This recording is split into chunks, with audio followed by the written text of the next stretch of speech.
میرے سوات اور مالاکنڈ کے لوگوں، میں نے ہمیشہ عمران خان کے نظریے پر عمل کرنے اور اسی کے مطابق اپنی سیاست کرنے کی کوشش کی ہے، یہاں تک کہ میری کوشش رہی ہے کہ میں بھی اپنی قوم کو مضبوط کروں، جیسا کہ انہوں نے اپنی 28 سالہ سیاست میں اپنی ذات، اپنے گھرانے کو نہیں بلکہ اپنے ورکرز اور اپنی قوم کو فوقیت دی۔ اور میری یہ کوشش رہی ہے کہ میں اپنے ورکرز کو وہ عزت دوں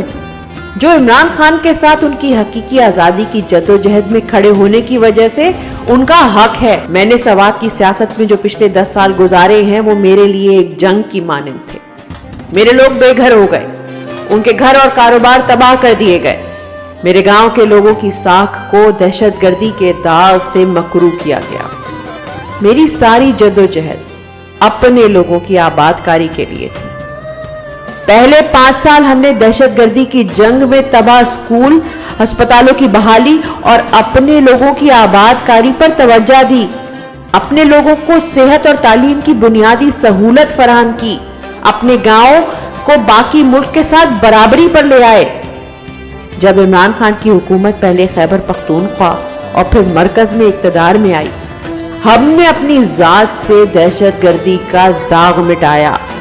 ہم نے دہشت گردی سے سیاحت کی طرف رخ کیا،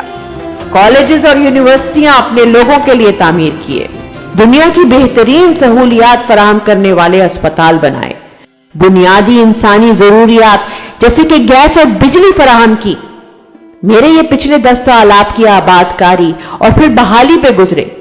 میری قوم گواہ ہے کہ میں نے ہر فورم پہ آپ کے لیے آواز اٹھائی ہے، چاہے وہ صحرا میں پڑا میری قوم کا مزدور تھا یا دہشت گردی کے الزام میں قید کیا گیا میرے گاؤں کا غریب،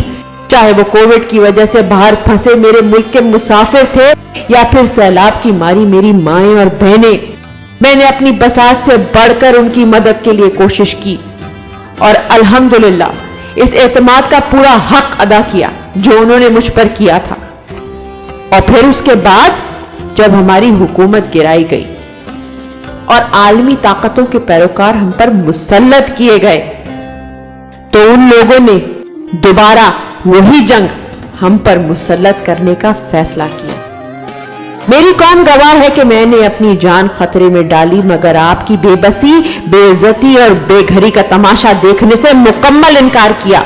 اور آپ کے حق کے لیے کھڑا ہو گیا۔ آج میری بے گھری کو 1 سال مکمل ہو چکا ہے۔ میں ایک جگہ سے دوسری جگہ در بدر ہو رہا ہوں مگر میں نے آپ کی بے گھری اور بے عزتی کو قبول نہیں کیا کیونکہ آپ کا مجھ پر ایک یقین تھا اور آپ نے مجھے اپنا لیڈر مانا تھا۔ آپ میری ذمہ داری ہیں